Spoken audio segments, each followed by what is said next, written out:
The Comanche were known as some of the fiercest warriors in American history, ruling the southern plains with unmatched skills in horseback, riding, and combat. They fought hard to protect their land from settlers and rival tribes, leading to many intense and bloody battles. In this second part of our series, we'll look at 5 of the most brutal battles in Comanche history. Let's get right into it. The Battle of Little Robe Creek, also known as the Battle of Antelope Hills, took place on the 12th of May, 1858. On this day, there were 3 separate fights between the Comanche tribe and a group of Texas Rangers, militia, and their Tonkawa allies. This attack was against U.S. law at the time, which banned entering Indian territories in Oklahoma, making it a major event in the Indian War. This battle was significant because it was the first time American or Texas Ranger forces had gone so deep into Comanche territory, reaching the Wichita Mountains and the Canadian River. The Comanche suffered a major defeat, marking an important shift in the struggle for control of the southern plains. In Texas, settlers saw a land of opportunity, with the chance to raise cattle and farm. But these opportunities came with risks. As settlers moved west, they began to encroach on Native American territories.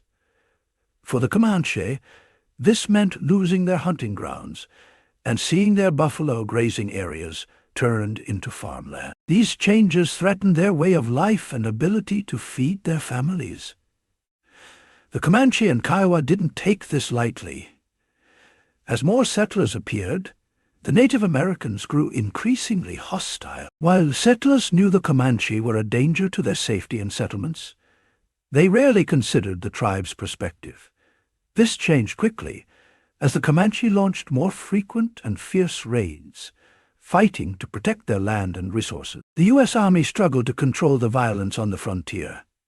Many of its troops were reassigned elsewhere for reasons that seemed more political than strategic. At the same time, federal laws and treaties prohibited state forces from entering federally protected Indian territories.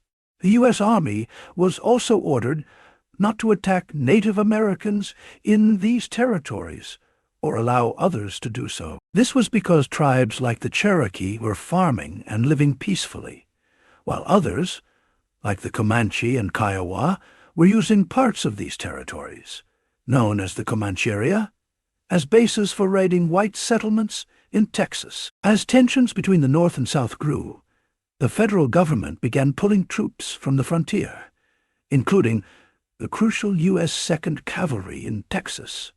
This left the plains exposed to Indian raids, angering Texan settlers. Governor Hardin Runnels, who had promised to stop these attacks, was stunned by the troop withdrawal.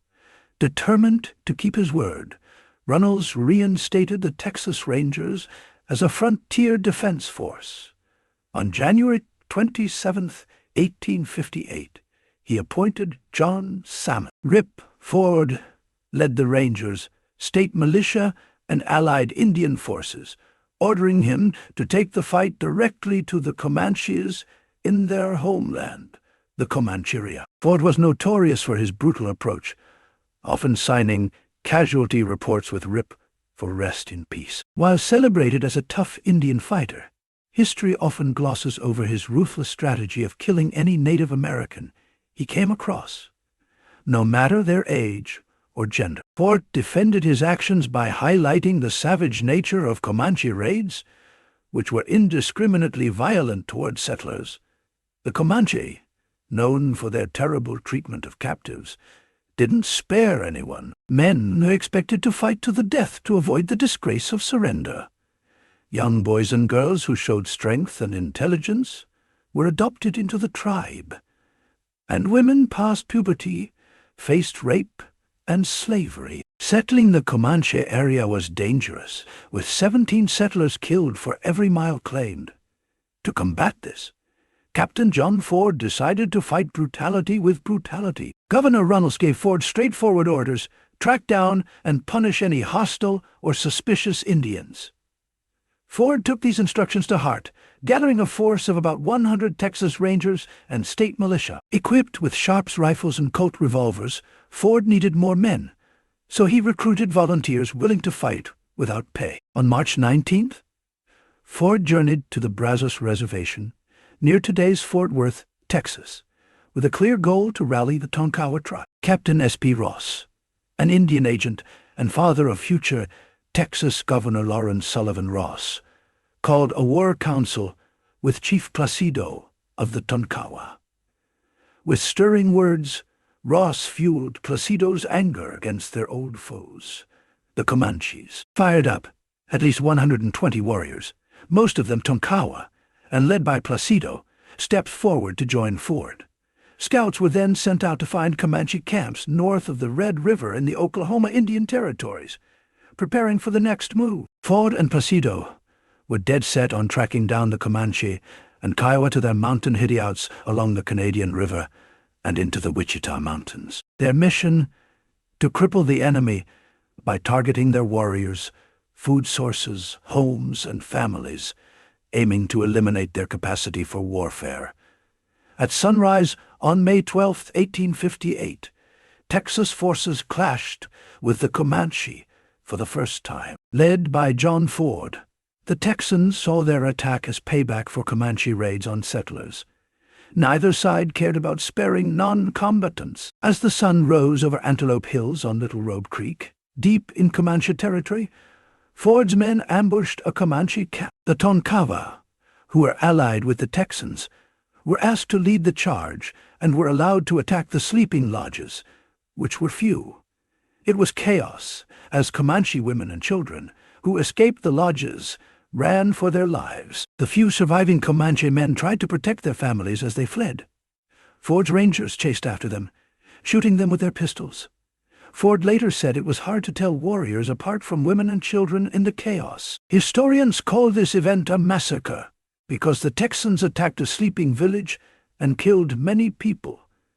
Some of the dead were even eaten by the Tonkawa, and others were enslaved by other tribes. Historian Jerry Denson noted that Ford joked about the deaths of women and children later on. In his memoir, Rip Ford's Texas, Ford described the Indian Wars as a brutal fight for Texas's survival, where protecting settlers was the top priority, no matter what.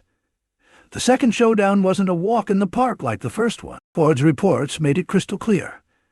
The Texans were dead set on hitting the second camp just as hard.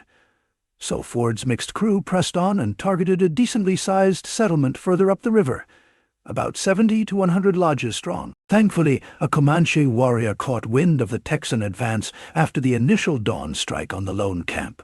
He rode like the wind to warn the bigger village. Thanks to his quick thinking, the Comanche could gear up for defense, putting their women and children's safety first, even if it meant losing many of their own warriors. The loss was a gut punch for the Comanche. Their legendary chief, Iron Jacket, bit the dust in battle.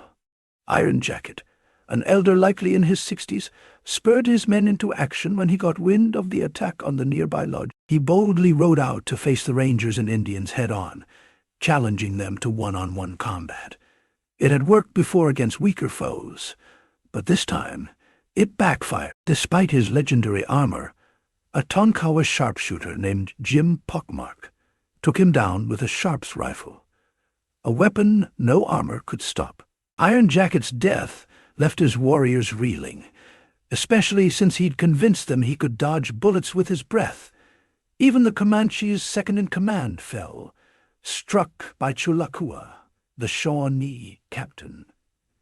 Without quick reinforcements, the chaos after Iron Jacket's death could have spelled disaster for his followers. When Iron Jacket, a key figure, fell, Ford's team expected an immediate attack on the outnumbered warriors. They were ready to crush them, capture any fleeing civilians, and keep moving upriver. But Ford surprised everyone. He sensed danger in the hills nearby and suspected a big Indian force was on its way. His gut feeling likely saved them from disaster. Iron Jacket had sent messengers to call for backup, especially from his son Peter Nakona's nearby camp. And guess what? Cynthia N. Parker's husband arrived with a hefty Comanche reinforcement, maybe even over 100 strong. Ford's report claimed Peter Nocona led 500 warriors, but that's doubtful. Nocona usually had far fewer men, and getting more would have taken too long. Knowing they were outmatched in weapons, bows and lances versus revolvers, and not wanting to repeat his father's mistakes, Peter Nocona came up with a plan. He wanted to lure the Rangers into the thick woods around Little Rogue Creek, where Comanches excelled on horseback and with bows, evening the odds.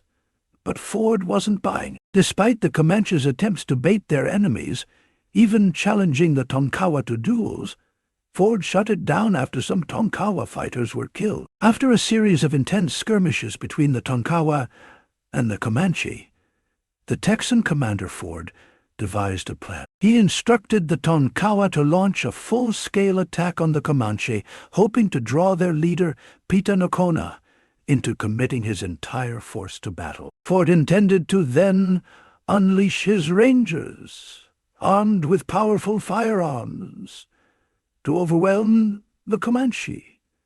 However, Ford's strategy hit a snag when he realized that the Tonkawa had removed the identifying white bands he'd ordered them to wear. This made it difficult for his men to distinguish between friend and foe amidst the chaos of battle. Seeing the Tonkawa struggling, Ford signaled a retreat using bugles. As the Tonkawa withdrew, Ford ordered his Rangers and militia to charge. Peter Nocona, recognizing the danger posed by the Rangers' repeating rifles, decided to retreat rather than engage in a confrontation. The battle then devolved into a chaotic chase over several miles, reducing the effectiveness of the Texans' firepower. Ultimately, Peter Nocona managed to lead the bulk of his force to safety, buying time for his people to escape further up the Canadian River. They even had the opportunity to pack up their belongings and move them along with their families. As dusk settled over Antelope Hills, more warriors from distant Kiowa, Apache, and Comanche camps joined the battle, making things harder for Ford. Running low on ammo and facing increasing odds, Ford decided it was time to retreat. He led his troops back to Texas in an orderly manner. But before leaving, Ford made sure to leave a strong message behind. He burned down the lodges of Iron Jacket's people and destroyed their food and belongings. By May 21st, they had reached Camp Runnels. Ford rode back into Texas with a triumphant air, boasting of his conquests. He claimed to have taken down 76 indigenous people and captured 16 more. However, according to official Army records, the number of casualties stood at 60. Eager to keep the momentum going, Ford wasted no time in requesting the governor's support to gather more Rangers and head back north, to continue the fight in the heart of Comancheria. Unfortunately, the governor couldn't fulfill his request due to budget constraints, forcing the disbandment of the Rangers after just 6 months. Even though they had to stop early, Ford's campaign made a big impact. It was the first time Texan or American forces had gone deep into Comancheria, attacking Comanche villages successfully and returning home safely. The U.S. Army even copied Ford's tactics later on, like attacking civilians and warriors and ruining buffalo herds, the main food source for their enemies, during their fights against the Plains tribes after the Civil War. The Battle of Blanco Canyon, fought in 1871, is a significant yet often underappreciated episode in the history of the American West. This confrontation between the United States Army, led by Colonel Ranald S. Mackenzie, and the Comanche, under the leadership of Quanah Parker, represents a delicate moment in the history of the Indian War. By the late 1860s and early 1870s, the Southern Plains was a theater of conflict between Native American tribes, such as the Comanche, Kiowa, and Apache, and the U.S. government. These tribes had long resisted the encroachment of settlers and the imposition of reservation life, valuing their nomadic traditions and the freedom of the plains. However, the conclusion of the Civil War had freed up U.S. military resources, which were then redirected towards subduing the tribes of the West. Colonel Ranald S. Mackenzie, a West Point graduate and veteran of the Civil War, was tasked with this mission. Known for his aggressive tactics and relentless pursuit of his objectives, Mackenzie was a strong enemy of the Native American tribes. The U.S. government aimed to force these tribes onto reservations in Indian Territory, thus clearing the way for settlers and commercial interests. In the summer of 1871, tensions between the Comanche and settlers had reached a boiling point. Raids by Comanche warriors on settlements and outposts were frequent, leading to increasing demands for military intervention. Mackenzie, commanding the 4th U.S. Cavalry, was ordered to lead a campaign against the Comanche. After several weeks of intense marching, Mackenzie's scouts discovered signs of Comanche encampments along the Blanco Canyon, a tributary of the Brazos River. On October 10, 1871, the U.S. Cavalry made contact with a Comanche band led by Quanah Parker, a rising leader known for his tactical acumen and charismatic leadership. The initial encounter occurred early in the morning when Mackenzie's forces attacked a small Comanche village. The surprise assault led to a brief but fierce skirmish, with the Comanche putting up a strong resistance before retreating into the surrounding canyonlands. Mackenzie ordered a pursuit, determined to prevent the Comanche from regrouping or escaping. Over the next few days, the battle continued sporadically as Mackenzie's troops engaged Comanche warriors in a series of running fights. The Battle of Blanco Canyon culminated on October 12, when Mackenzie's forces managed to overrun a major Comanche encampment. The U.S. cavalry destroyed the village, capturing horses and supplies essential to the Comanche way of life. Quanah Parker and his followers, recognizing the untenable position, withdrew deeper into the Llano Estacado.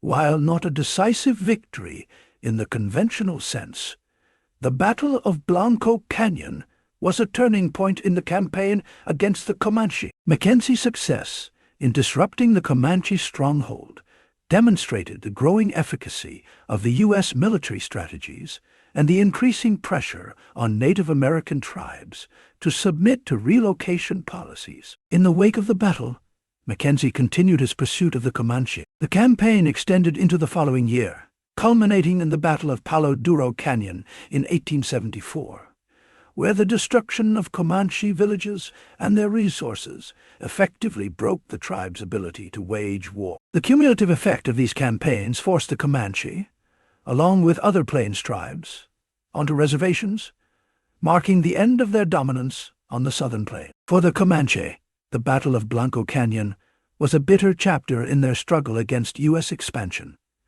The loss of their encampments and resources weakened their resistance and foreshadowed the eventual loss of their traditional way of life. Quanah Parker, however, emerged as a heroic figure in both war and peace. Following his surrender, he adapted to the new realities, becoming a prominent leader and advocate for his people within the reservation system. The Second Battle of Adobe Walls, which happened on June 27, 1874, was a big deal during the Red River War.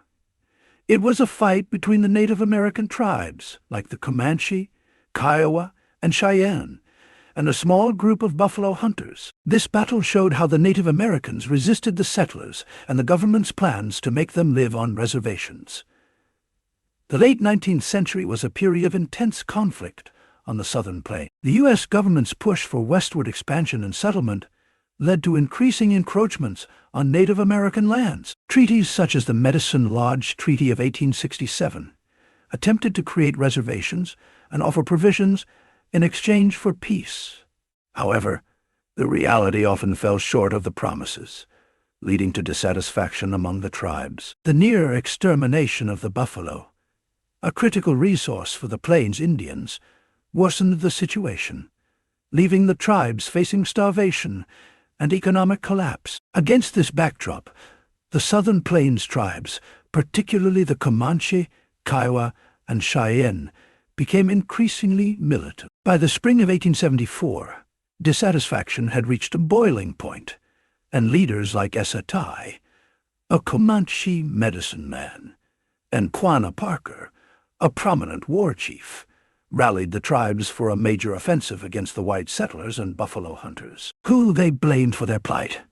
Adobe Walls, a trading post in the Texas Panhandle, became the focal point of this conflict. On June 27, 1874, a coalition of about 700 Native American warriors launched a surprise attack on the post, which was occupied by approximately 28 buffalo hunters and traders. The attackers hoped to eradicate the settlers, send a powerful message of resistance, and reclaim their hunting ground. The initial assault took the defenders by surprise, but despite their overwhelming numbers, the attackers were met with fierce resistance. The buffalo hunters, armed with powerful long-range rifles, including the Sharp's rifle, managed to hold their ground.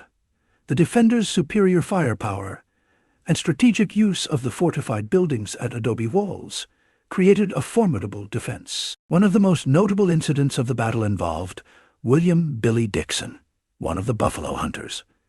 Using a Sharp's rifle, Dixon made a remarkable long-distance shot, allegedly hitting a Native American warrior from nearly a mile away. This shot, whether apocryphal or not, became legendary and symbolized the settlers' tenacity and marksmanship. The battle raged for several hours, but the defenders managed to repel the attacker. The Native American warriors, unable to breach the defenses and facing heavy casualties, eventually retreated.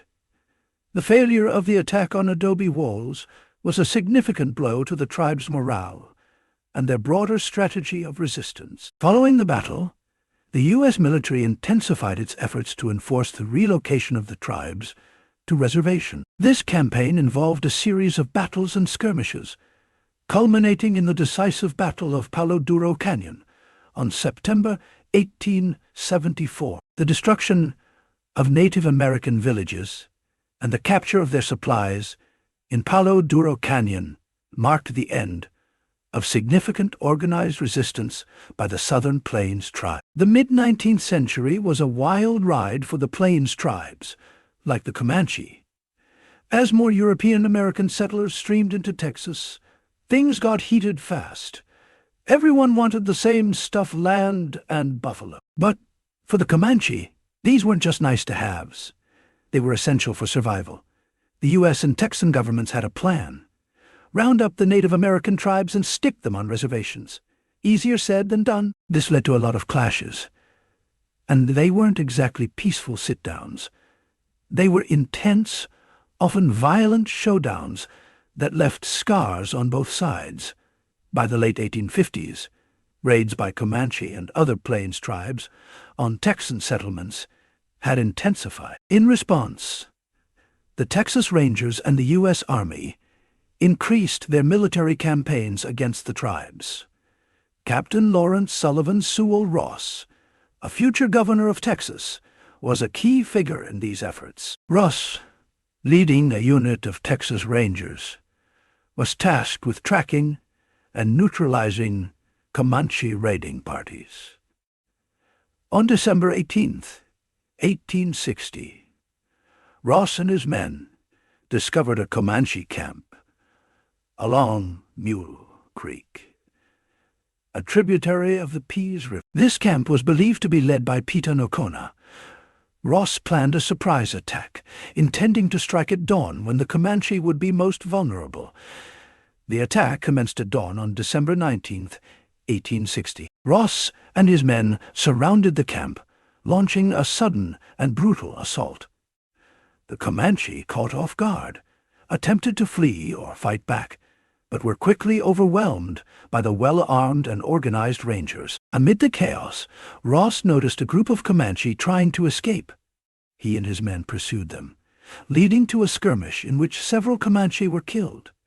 During this pursuit, a warrior who Ross identified as Peter Nocona was mortally wounded. It is debated whether the man killed was indeed Nocona, As historical accounts vary, some suggest he survived and died later of natural causes. In the aftermath of the fight, the Rangers discovered that one of the captives was a white woman with blue eyes. This woman turned out to be Cynthia Ann Parker. Initially, she did not recognize or identify herself, having been with the Comanche for 24 years and lost the ability to speak English. Only after some time and careful questioning did she reveal her identity. Cynthia Ann Parker was abducted by Comanche warriors during the Fort Parker massacre in 1836, when she was 9 years old. Over the years, she fully integrated into the Comanche tribe, married a chief named Peter Nocona, and had children, including Quanah Parker, who would later become a prominent leader. Cynthia Ann Parker's recapture was a big deal back then. It made headlines and Texans saw it as a win against the Comanche. But for Parker, it was really sad. She was taken away from her Comanche family against her will and sent back to her white relatives. Reconnecting with them was tough for her. She never got used to living among white people again and missed her old Comanche life a lot. She felt this way until she died in 1870. Historians continue to debate various aspects of the Battle of Peace River. Some argue that it was less a battle and more a massacre, as the Comanche camp was not prepared for a fight, and many of those killed were non-combatants. The exact identity of the man killed, believed to be Peter Nocona, remains disputed, as does the impact of Parker's recapture on subsequent Comanche resistance. The Red River War, happening from 1874 to 1875, changed life for tribes in the Southern Plains. It stopped them from moving around freely. The U.S. Army fought against tribes like the Comanche, Kiowa, Southern Cheyenne, and Arapaho. This wasn't just a sudden fight, but the result of years of tension and changes in government rules. The signing of the Medicine Lodge Treaty in 1867 was a critical precursor to the Red River War. This treaty established reservations in Indian Territory and promised provisions, education, and protection for the tribes. In exchange, the tribes agreed to cease hostilities and move to the reservation. However, the treaty's promises were largely unmet. The rations provided were inadequate, and the promised supplies and services were often delayed or never delivered. Compounding these issues, the decimation of the buffalo herds by commercial hunters severely undermined the tribe's ability to sustain themselves. The immediate causes of the Red River War were rooted in the mounting dissatisfaction and desperation among the tribes due to their dire living conditions on the reservations and the relentless encroachment of settlers on their land. The buffalo, a cornerstone of their livelihood, was being exterminated at an alarming rate, leaving the tribes without their primary food source. This economic devastation, coupled with the failure of the U.S. government to uphold its treaty obligations, led to a resurgence of resistance among the tribes. In 1874, the situation reached a breaking point. The Comanche prophet Esatai, along with other tribal leaders, began to rally the tribes for a concerted effort to resist the U.S. military and settlers. This resistance coalesced into a series of coordinated attacks on isolated settlements and military outposts across the Southern Plains, effectively sparking the Red River War. The U.S. Army's response was swift and decisive. Under the command of General Philip Sheridan, the Army launched a series of coordinated campaigns to subdue the tribes and force their relocation to the reservations. The strategy involved a multi-pronged approach to converge on the heart of the Indian resistance in the Texas Panhandle. One of the first major engagements was the Battle of Adobe Walls in June 1874. A group of buffalo hunters, fortified in a trading post, managed to repel a large force of Comanche and Kiowa warriors. Although the Native American forces were unable to overrun the fortifications, the battle demonstrated their determination to resist. The subsequent months saw a series of relentless military campaigns aimed at breaking the tribe's will to fight. Colonel Ranald S. Mackenzie played a crucial role in these efforts, leading his troops in several significant engagements, including the Battle of Palo Duro Canyon in September 1874. This battle proved to be a turning point in the war. Mackenzie's forces surprised a large encampment of Comanche, Kiowa, and Cheyenne, destroying their lodges and capturing thousands of horses.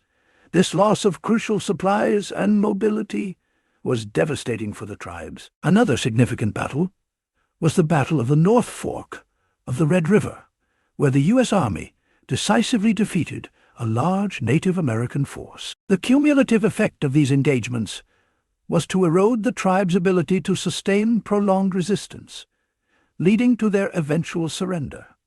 The Red River War effectively ended organized Native American resistance in the Southern Plains. By the spring of 1875, most of the Comanche, Kiowa, Southern Cheyenne, and Arapaho had been forced to surrender and relocate to reservations. The war had achieved its objective. The tribe's nomadic way of life was effectively destroyed, and the U.S. government solidified its control over the region. The consequences of the Red River War were profound and far-reaching. For the Native American tribes, it marked the end of an era. Confined to reservations, they were forced to adapt to a new way of life that was fundamentally at odds with their cultural traditions and economic practice. The loss of the buffalo herds, which had been central to their way of life, added to their struggles, leading to widespread poverty and dependency on government rations. For the U.S. government and settlers, the Red River War paved the way for further westward expansion. The defeat of the Southern Plains tribes opened up vast tracts of land for settlement and development, accelerating the pace of American expansion and the establishment of new towns and infrastructure in the region.